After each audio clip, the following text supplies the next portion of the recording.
एक माँ के दो बेटे थे। माँ ने दोनों बेटों की शादी कर दी। माँ को पता था मेरे दोनों बेटे कम पढ़े लिखे हैं, इसलिए शहर में नौकरी मिल पाना कठिन है। माँ ने अपने सोने के आभूषण बेचकर एक किराने की दुकान खुलवा दी। दोनों बेटों को नौकरी के लिए अब दर दर भटकना नहीं पड़ेगा। छोटे भाई ने अच्छे व्यवहार के कारण ग्राहकों की संख्या बढ़ा ली थी, किंतु बड़ा भाई नवीन जब दुकान में बैठता तो ग्राहक ना आते, वह मक्खी मारता रहता। एक रात बड़े भाई ने अपने छोटे भाई राम की तारीफ अपनी पत्नी नीतू से करते हुए कहा, राम दुकान सही चला लेता है, उसे दुकान चलाने का तजुर्बा है। तब नवीन की पत्नी नीतू चिढ़ते हुए बोली, जब देखो अपने छोटे भाई की तारीफ करते रहते हो, अगर इसी तरह राम की तारीफ करते रहोगे तो देखना एक दिन सारी दुकान राम के हिस्से में चली जाएगी। जैसा मैं कहती हूँ वैसा करो। राम को दुकान से निकलवाने की कोई योजना बनाओ और राम की पत्नी सीता को घर से मैं निकलवाने की योजना बनाती हूँ। रात भर दोनों जागते रहे और उन्हें एक तरकीब सूझी। सुबह छोटा भाई जब दुकान में पहुंचा तो बड़े भाई ने राम को बताया, मैं कार चलाना सीखना चाहता हूं। जब कार चलाना सीख जाऊंगा तब मैं यह दुकान तुझे दे दूंगा और मैं शहर में ड्राइवर की नौकरी कर लूंगा। मैं रोज गल्ले से कुछ रुपए लूंगा, तू माँ को मत बताना। यह बात हम दोनों के बीच रहनी चाहिए। राम ने अपने बड़े भाई की बात मान ली, क्योंकि बड़ा भाई पिता समान होता है। बड़ा भाई रोज गल्ले से रुपए निकाल लेता और राम माँ को बताना, आज थोड़ी ही बिक्री हुई है। माँ राम की बातों का भरोसा कर लेती। नवीन कबाड़ी की दुकान से खाली शराब की बोतल ले आता और राम के कमरे में रखे डस्टबिन में रोज की एक खाली बोतल सबकी नज़र बचाकर डाल देता। जब राम दुकान पर होता और उसकी पत्नी सीता बच्चों को स्कूल से लेने जाती, तब राम का कमरा खाली हो जाता था। तब बड़ा भाई माँ को राम के घर पर रखे डस्टबिन को खोलकर दिखाता, देखो माँ, राम ने जब से दुकान पर बैठना शुरू किया है शराब पीना शुरू कर दी है। यह देखो डस्टबिन में शराब की खाली बोतल।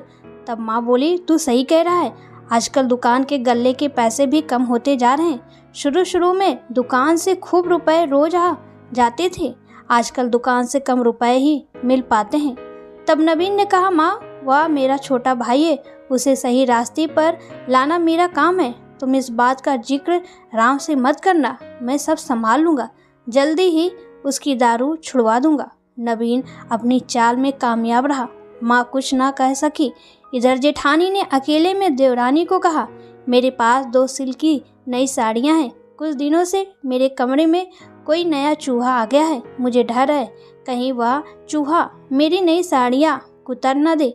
मेरी सिल्की दोनों साड़ियाँ तुम अपनी अलमारी में रख लो, तुम्हारे यहाँ सफाई रहती है, कोई चूहा नहीं आएगा। जेठानी दौड़कर सबकी नज़र बचाकर 2 साड़ियाँ लेकर देवरानी की अलमारी में रखते हुए बोली, अलमारी का लॉक लगा दो। यह बात राम और माँ को पता ना चले, वरना वो दोनों कहेंगे कि 2 साड़ी भी संभाली नहीं जाती। तब सीता ने कहा, ठीक है दीदी, जैसा आप चाहो।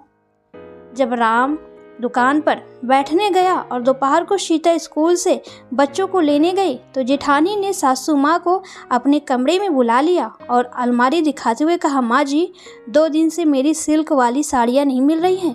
मेरी माँ ने मेरे जन्मदिन पर दी थी, परसों मुझे अपनी सहेली की सालगिरह पर जाना है, इधर से माँ भी आएगी। माँ ने कहा था जो साड़ी जन्मदिन पर दी थी तुझे वही पहन कर आनी है। अगर मैं सिल्क वाली साड़ी पहनकर नहीं जाऊंगी तो माँ पूछेगी साड़ी कहाँ खो गई, तब मैं क्या जवाब दूंगी। कल सीता छत पर कपड़े सुखाने आई थी, उसके बाद से ही 2 साड़ियाँ गुम है। माँ ने बड़ी बहू को डांटते हुए कहा, जो तुम अपनी देवरानी पर इल्ज़ाम लगा रही है कि साड़ियाँ उसने चुराई है।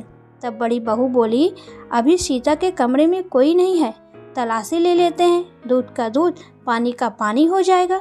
माँ भी गुस्से में सीता के कमरे में पहुंची। बड़ी बहू इधर उधर नाटकीय अंदाज से साड़ी ढूंढते हुए बोली, माँ जी, तुमने सही कहा था, इस कमरे में तो कहीं साड़ी नहीं मिली। तब माँ ने कहा, वह कोने वाली एक अलमारी तो रह गई, इस अलमारी की एक चाबी सीता के पास रहती है, दूसरी चाबी मेरे पास। माँ ने बटुए से चाबी निकाली, अलमारी का लॉक खोला तो ऊपर वाले खाने में सिल्क की 2 साड़ियाँ रखी हुई थी। तब जेठानी बोली, यही साड़ियों को तो मैं ढूंढ रही थी। माँ ने बड़ी बहू से कहा, साड़ियाँ इसी अलमारी में रखी रहने दो। माँ ने फिर वैसे ही अलमारी का लॉक लगा दिया। माँ ने तुरंत एक वकील को बुलाया और मैं अपने छोटे बेटे राम और छोटी बहू सीता को मकान नंबर B/2 578 और दुकान चल अचल संपत्ति से हमेशा हमेशा के लिए बेदखल करती हूँ। राम को जब खबर मिली कि उसकी माँ ने उसे चल अचल संपत्ति से बेदखल कर दिया है, तब राम ने माँ से कहा, ठीक है माँ, जैसा आपका आदेश। माँ ने कमरे की कुंडी अंदर से लगाकर राम को अकेले में कहा, लेकिन एक शर्त है, यह बात मोहल्ले वाले को, रिश्तेदारों को पता नहीं चलनी चाहिए कि मैंने छोटी बहू छोटे बेटे को घर से बेदखल कर दिया है। रात के 12 बजे जब सारा मोहल्ला सो जाएगा, तब तू अंधेरे में अपनी बीवी बच्चे लेकर चुपचाप चला जाएगा। घर से बिल्कुल खाली हाथ जाना होगा। एक जोड़ी कपड़े भी मैं नहीं ले जाने दूंगी। मुझसे मोहल्ले वाले पूछेंगे तो मैं कह दूंगी छोटे बेटे और छोटी बहू की कहीं दूर सरकारी नौकरी लग गई है। वह रातों रात ही बच्चों को लेकर चले गए हैं। रात के 12 बजे चुके थे। राम ने अपनी पत्नी को जागते हुए कहा, उठो, माँ और पिताजी के कमरे में जाकर उनका आशीर्वाद ले आओ। बच्चों को भी माँ के कमरे में लेती जाओ। यह मासूम बच्चे दादी माँ से मिल लेंगे, फिर न जाने किस जन्म में मुलाकात हो। रात के अंधेरे में राम बीवी बच्चों को लेकर किसी नए शहर की ओर पैदल ही निकल पड़ा। सीता पैदल चलते चलते थक गई। रात के लगभग 2 बज चुके थे। सीता ने चलते चलते कहा, न जेब में पैसे, न अपनी कोई नौकरी, न रहने की व्यवस्था। छोटा बेटा गोद में लिए मैं थक चुकी हूँ। और कितना चलना होगा?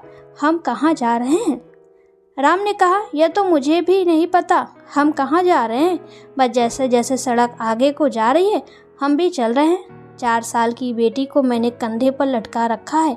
मैं तो एक बार भी नहीं थका, न मैंने तुमसे किसी बात की शिकायत की। तुम तो मर्द हो, रात भर चलते रहोगे, मगर मैं तो एक औरत हूँ। माँ ने हमें घर से निकाल दिया और तुमने कारण भी ना पूछा। मैं तो तुम्हारे साथ रह लूँगी, लेकिन बच्चों को तो छत चाहिए। या कोई फिल्म का सीन थोड़ी ना चल रहा है कि एक सेट टकरा जाएगा और वह हम पर तरस खाकर हमें रहने की जगह दे देगा। देखो, बादल घिराए हैं, लगता है बारिश शुरू होने वाली है। राम को सड़क किनारे दूर एक पुरानी सी टूटी झोपड़ी दिखाई दी। राम ने सीता से कहा, बारिश शुरू हो जाए इससे पहले बच्चों को लेकर वहां पहुंचते हैं। झोपड़ी तक पहुंचते पहुंचते तेज मूसलाधार बारिश शुरू हो चुकी थी। सीमा आंचल में छुपाए 3 साल के बेटे को झोपड़ी के कोने में लिए बैठ गई। राम ने 4 साल की बेटी को वहीं अपने नजदीक बिठा दिया। धीरे धीरे बारिश का पानी छप्पर से बहता हुआ झोपड़ी के भीतर घुसने लगा। तभी झोपड़ी के बाहर एक हाथ में डंडा, दूसरे हाथ में छाता लिए एक लंबा चौड़ा शरीर, नीली वर्दी पहने, उसने जोर से भारी आवाज में गरजते हुए कहा, कौन हो तुम और इतनी बारिश में इस झोपड़ी में कहाँ से आए?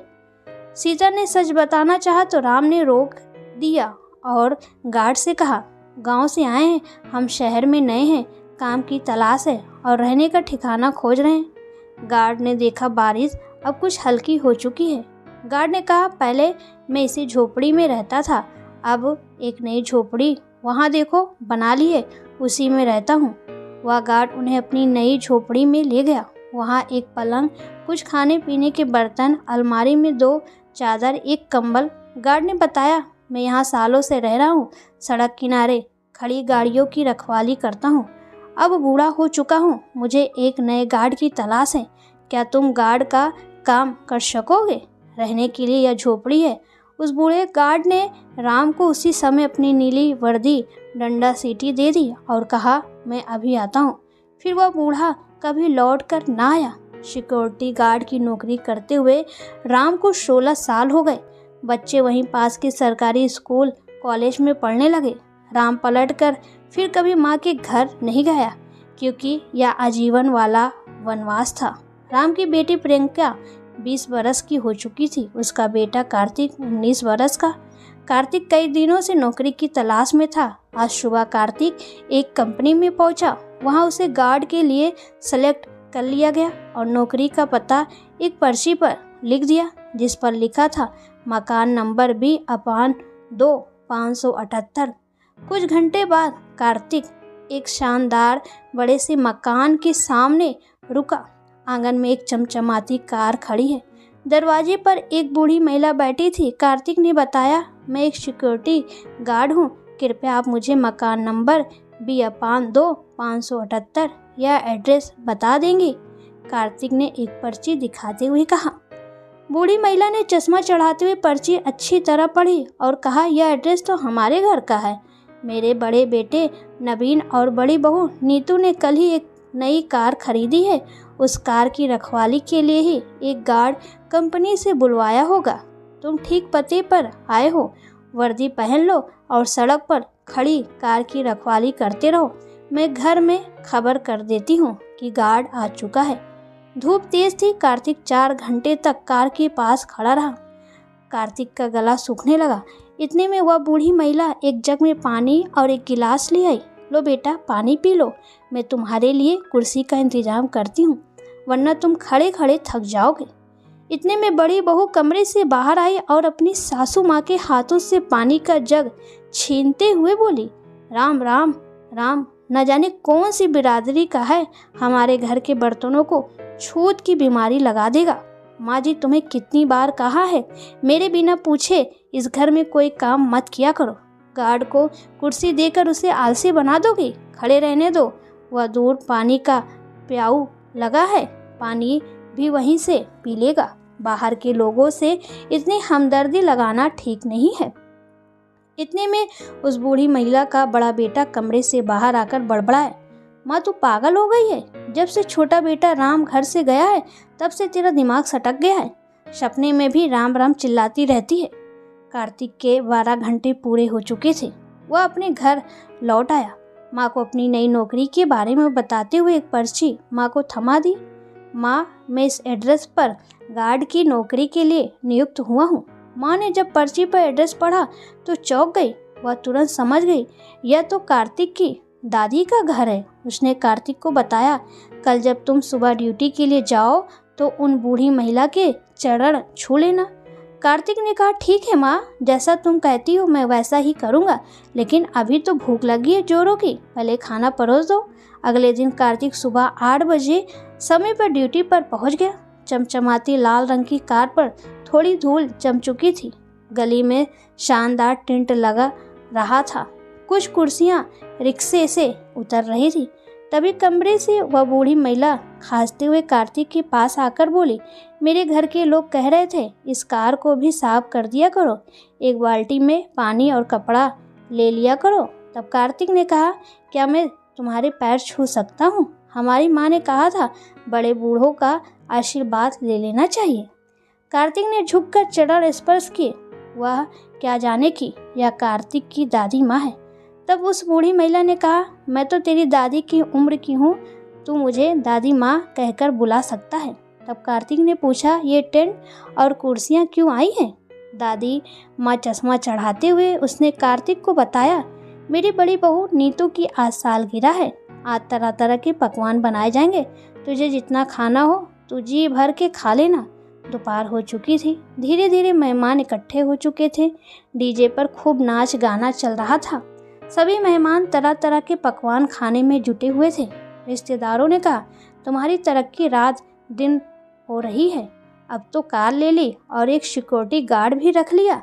मगर एक बात है, इस घर का छोटा बेटा राम और छोटी बहू सीता की जब से सरकारी जॉब लगी है वह लोग तो यहाँ कभी आते ही नहीं। तब नीतू ने सिल्क की साड़ी का पल्लू संभालते हुए कहा, उन दोनों की सरकारी नौकरियां हैं, दोनों मिलकर 2 लाख रुपए कमाते हैं। कुछ महीने पहले विदेश में उन्होंने एक नया बंगला खरीदा है। अब हम गरीबों को कौन पूछता है? सभी रिश्तेदार कहने लगे, हमें राम से ऐसी उम्मीद नहीं थी। आज अमीर बन गया तो अपने बूढ़े माँ बाप को भूल गया। धीरे धीरे शाम होती गई। कार्तिक इंतजार करता रहा, शायद यहाँ से कुछ खाने को मिल जाए। तभी एक रिश्तेदार ने कहा, गार्ड भैया तुम भी खाना खा लो। कार्तिक जैसे ही पंडाल में पहुंचा और उसने थाली में 2 पूरी और आलू की सब्जी रखी, इतने में बड़ा बेटा नवीन आता दिखाई दिया। उसने कहा, मैं इस घर का मालिक हूँ और तेरा भी मालिक हूँ। तुम जैसे छोटे लोग अपनी हरकतों से बाज नहीं आओगे। थाली वापस रखो और जाकर कार के पास खड़े हो जाओ। यह खाना तुम्हारे लिए नहीं, रिश्तेदारों के लिए है।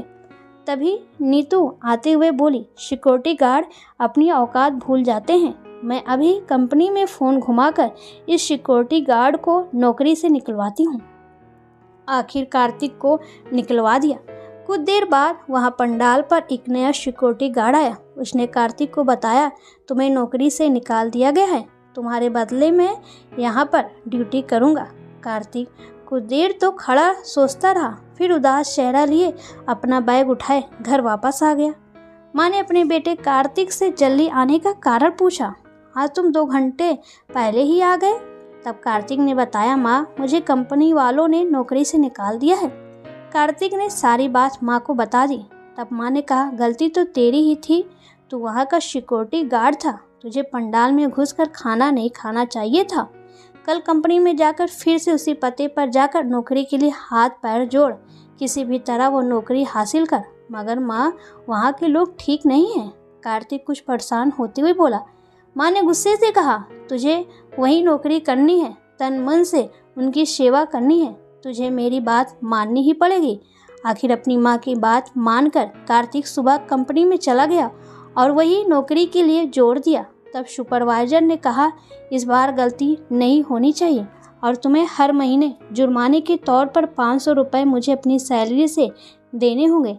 कार्तिक राजी हो गया। आखिर उसे माँ की बात भी तो माननी थी। सुपरवाइजर बाइक में कार्तिक को बिठाकर उसी मकान पर ले गया।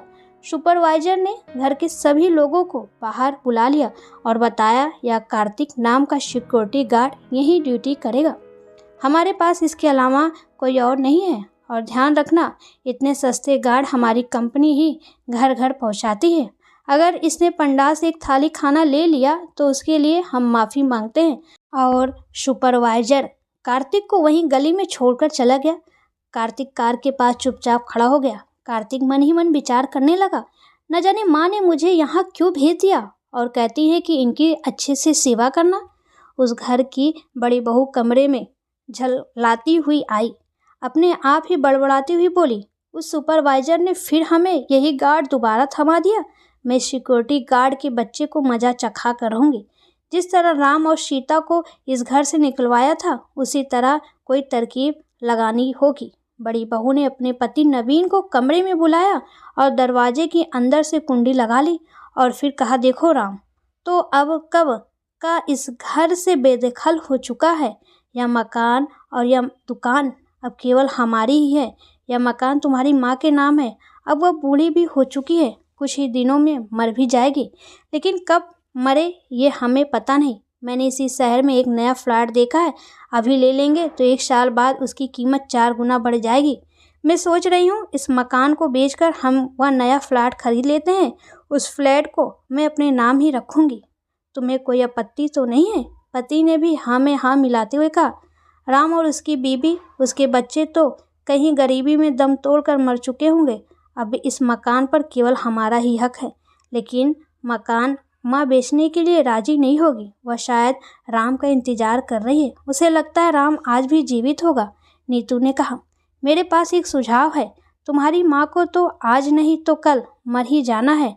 अगर हमने यह मकान नहीं बेचा और कल को अगर राम के बच्चे आ गए तो कानूनन दादी के मकान में पोते पोतियों का हिस्सा होता है। तब हमारा अपना नया फ्लैट नहीं आ सकेगा। तुम अपने बच्चों को लेकर दिल्ली के चिड़ियाघर चले जाओ अभी की अभी। नवीन बच्चों के कमरे में गया, बच्चों को तैयार किया और चिड़ियाघर की ओर निकल गया, बच्चों के दादाजी को भी अपनी नई कार में बिठाकर। कार्तिक ने देखा कार तो चली गई। वो मकान के छज्जे के नीचे खड़ा हो गया क्योंकि उसका ड्यूटी का समय अभी बाकी था। कार्तिक खाना खाने लगा। घर से टिफ़िन में खिचड़ी रखकर लाया था। तभी उसे मकान के फर्स्ट फ्लोर से शोर सुनाई दिया। कार्तिक को लगा शायद कोई चोर मकान में पीछे की दीवार फांद कर घुस आया है। कार्तिक अपनी खिचड़ी छोड़कर तुरंत फर्स्ट फ्लोर की तरफ सीढ़ियों से चढ़कर दौड़ा। कार्तिक ने देखा नीतू अपनी सासू माँ की गर्दन पूरी ताकत से दबा रही है। वह बूढ़ी बुरी तरह फड़फड़ा रही थी। जब तक कार्तिक पहुंचा वह दम तोड़ चुकी थी। कार्तिक कुछ समझता कि गली के बाहर पुलिस की जीप का सायरन सुनाई दिया। पुलिस तुरंत फर्स्ट फ्लोर पर चढ़ी और कार्तिक को हिरासत में ले लिया। बुढ़िया को ध्यान से देखा तो वह मर चुकी थी।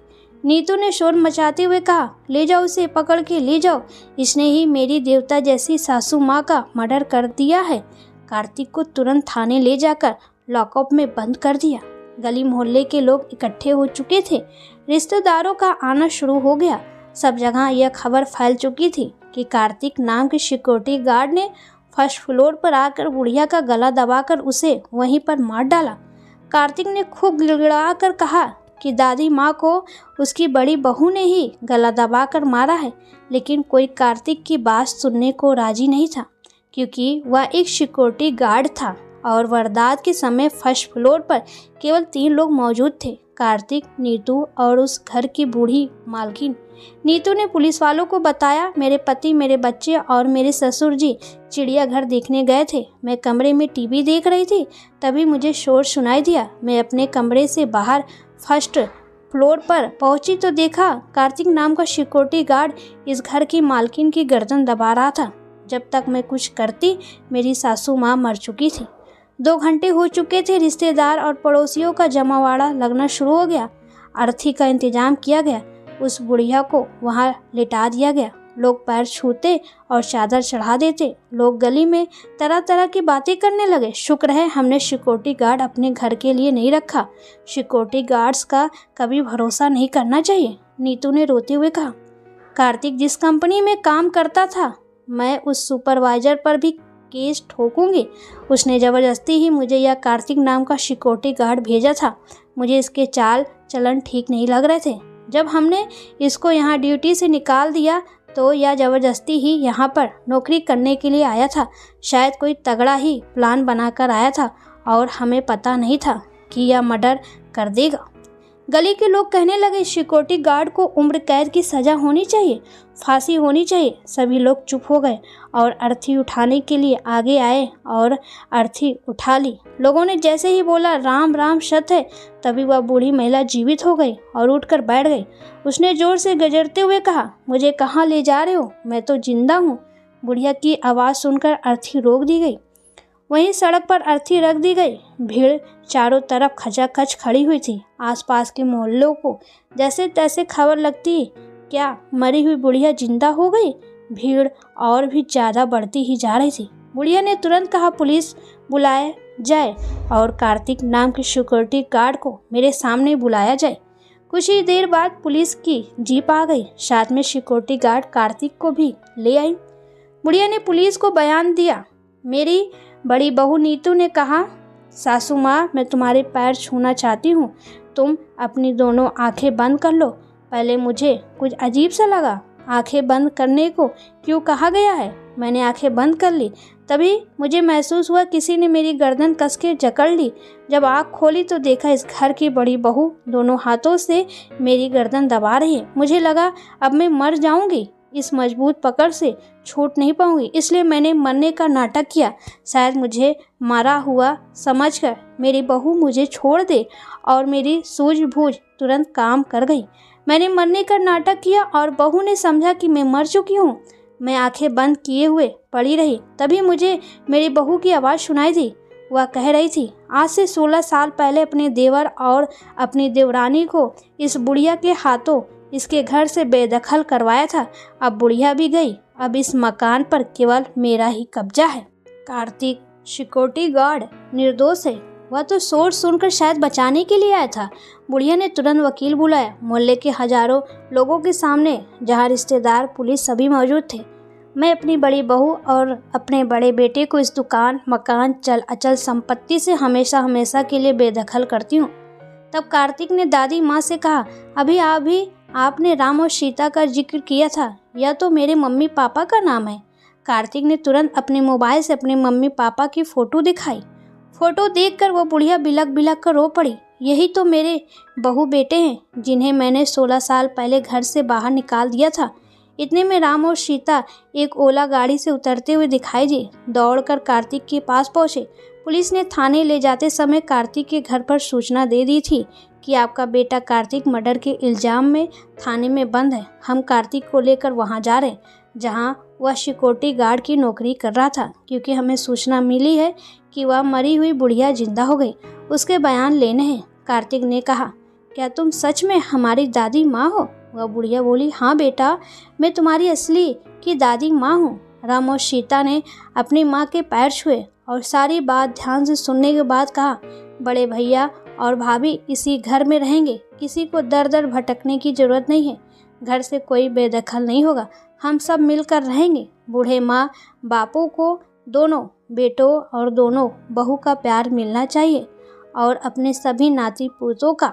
फिर नवीन और नीतू ने सभी से माफ़ी मांगी और सब लोग उन दोनों को माफ़ करके साथ में खुशी खुशी रहने लगे। लेकिन दोस्तों, क्या नवीन और नीतू माफ़ी के लायक थे? कमेंट में हमें ज़रूर बताएं।